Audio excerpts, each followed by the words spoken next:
सभी भाइयों को मेरी तरफ से बहुत बहुत नमस्कार। आज की मैं इस क्लास में लाया हूँ टॉप 20 क्वेश्चन आपको इससे जीडी के संबंधित देखने को मिलेंगे, जिसका मैं एनालिसिस भी करवाऊंगा और टॉप से टॉप क्वेश्चन मैं लेके आया हूँ। जैसा कि आपको पेपर में ऐसे ऐसे क्वेश्चन देखने को मिलेंगे। मात्र मेरे को अपना 10 मिनट दीजिए और प्रैक्टिस सेट पूरा क्लियर कर लीजिए। ठीक है, पेन कॉपी साथ में लेकर बैठें और प्रैक्टिस सेट साथ में लगाते रहें। पहला क्वेश्चन हमसे पूछ रहा है कि गरीबी रेखा की अवधारणा की समीक्षा के लिए कौन सी समिति का गठन किया गया है। मोस्ट इंपॉर्टेंट क्वेश्चन होता है पेपर की दृष्टि से। ठीक है, मैथ, रीजनिंग, हिंदी सारी क्लासें आपको विधिवत देखने को मिल रही है। ज़रूर जुड़े और सिलेक्शन की ओर बढ़ जाएं। तो आपका उत्तर होगा एस तेंदुलकर समिति। इसका गठन कब हुआ था? आप कहोगे 2005 में इसका गठन हुआ था। ठीक है, 2005 के अंतर्गत इसका गठन किया गया था। ठीक है, क्वेश्चन नंबर 2 हमें कह रहा है पुस्तक द पैराडोसिकल प्राइम मिनिस्टर द्वारा लिखी गई है। ठीक है, ये किसके द्वारा लिखी गई है? ये पुस्तक आपसे पूछा गया है। ठीक है, तो आपका इसमें उत्तर क्या होगा? तो आप कहोगे इसमें option number b Shashi Tharoor. ठीक है, यह पुस्तक 2018 में लिखी गई है। आपको पता होना चाहिए कब लिखी गई, 2018 के अंदर लिखी गई है। और यह पुस्तक किसके बारे में? तो आप कहोगे पुस्तक मोदी के बारे में लिखी गई है। ठीक है, ये आपको ध्यान रखना है। ठीक, फिर अगला क्वेश्चन देखो आप लोग। देखो क्वेश्चन क्या रहा है, क्वेश्चन नंबर 3 आपके सामने। स्वर्ण का आविकर्ण सूत्र क्या है? ठीक है, तो आपका यहाँ से होगा AU यानी ऑप्शन नंबर आपको यहाँ से अपना बी बिल्कुल इसमें सही और सटीक बताओगे। ठीक, फिर आता है अगला क्वेश्चन। क्वेश्चन नंबर 4 हमें कह रहा है सूर्य से बढ़ती दूरी के अनुसार ग्रहों का निम्नलिखित में से कौन सा क्रम सही है? ठीक है, बढ़ती दूरी के हिसाब से तो कौन सा सही है हमें ये बताना है। तो आपका उत्तर यहाँ पर क्या होगा? तो यहाँ से हमारा उत्तर क्या होगा? हमारा उत्तर होगा बुध, शुक्र, ठीक है, पृथ्वी, मंगल, इसके बाद बृहस्पति, फिर शनि, फिर अरुण, वरुण आ जाएगी। ठीक है, ये आपको ध्यान रखना है। ये होता है क्या है, बढ़ती दूरी का कर्म हो जाता है सूर्य से।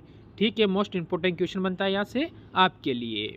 फिर आता है अगला क्वेश्चन, अमीर खुसरो किसके शिष्य थे? जो अमीर खुसरो था वो किसका शिष्य था? तो यहाँ से आपका उत्तर यहाँ क्या होगा?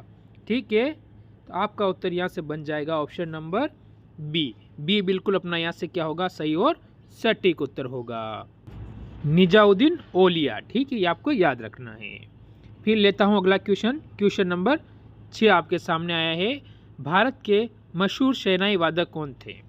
भारत के सबसे मशहूर यानी प्रसिद्ध, मशहूर का मतलब होता है प्रसिद्ध, शहनाई वादक कौन थे? तो अपना उत्तर यहाँ से क्या होगा? जो अपना उत्तर इस क्वेश्चन में बनता है वो बनता है बिस्मिल्लाह खां। ठीक है, ऑप्शन नंबर अपना यहाँ से ए बिल्कुल सही करोगे। फिर लेंगे अगला क्वेश्चन। अगला क्वेश्चन क्या कह रहा है देख लीजिए। उस प्रक्रिया को क्या कहा जाता है जिसके द्वारा आनुवांशिक रूप से समान व्यक्ति उत्पादित किए जा सकते हैं? तो आप क्या कहोगे उसे? आपका उत्तर यहाँ से क्या होगा? ठीक है, इसके अंतर्गत तो आप कहोगे ऑप्शन नंबर डी क्लोनिंग। ठीक है, ऑप्शन नंबर यहाँ से कौन सा हो जाएगा? डी बिल्कुल सही और सटीक होगा। ठीक, फिर लाया हूँ अगला क्वेश्चन आपके सामने। ये आ चुका है, क्या कह रहा है देख लीजिए। क्वेश्चन कह रहा है रेयन किस निम्नलिखित में से किससे प्राप्त किया जाता है? तो आप क्या कहोगे?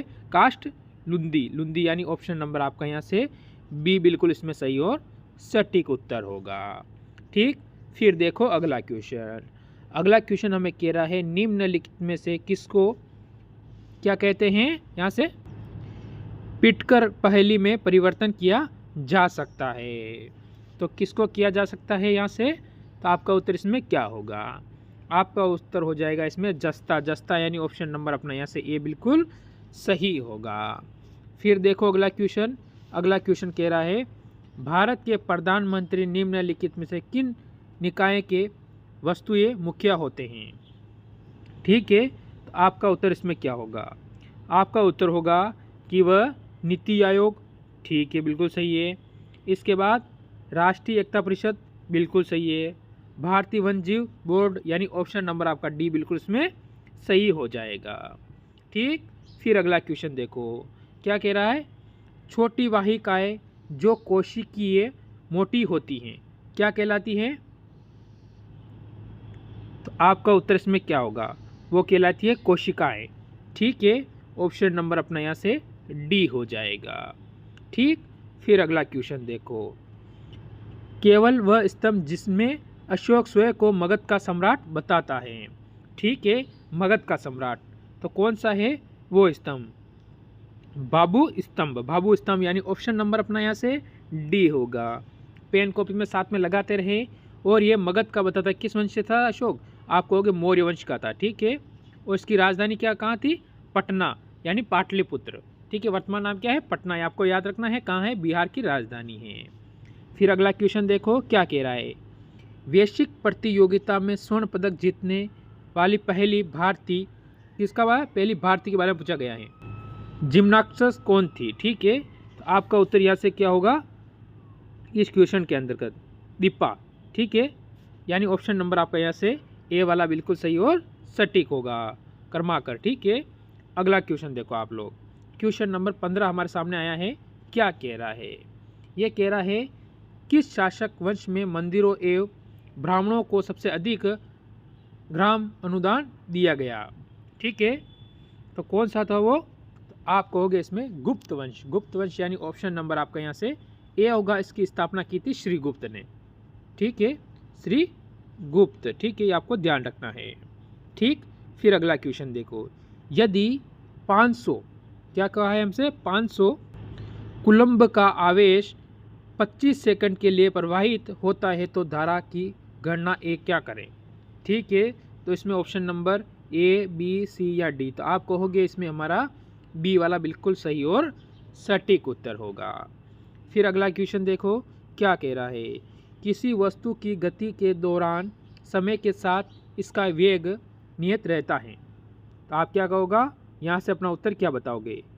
एक समान। एक समान यानी ऑप्शन नंबर अपना यहाँ से सी बिल्कुल इसमें सही बताओगे, यानी एक समान ही रहता है। फिर देखो अगला क्वेश्चन क्या कह रहा है आपके सामने, उष्णकटिबंधीय क्षेत्रों की जलवायु सामान्यतः गर्म होती है क्योंकि ये क्षेत्र में आसपास स्थित होते हैं। खाली स्थान पे क्या आएगा आपका उत्तर? ठीक है, तो खाली स्थान पे जो आपका उत्तर आएगा वो आएगा भूमध्य रेखा। कौन सी हो जाएगी? भूमध्य रेखा, आपको याद रखना है। ठीक, फिर देखो अगला क्वेश्चन।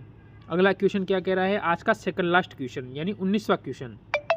ठीक है, तो आपका उत्तर यहाँ से क्या होगा? दशेश आंदोलन शुरू करने का उद्देश्य था।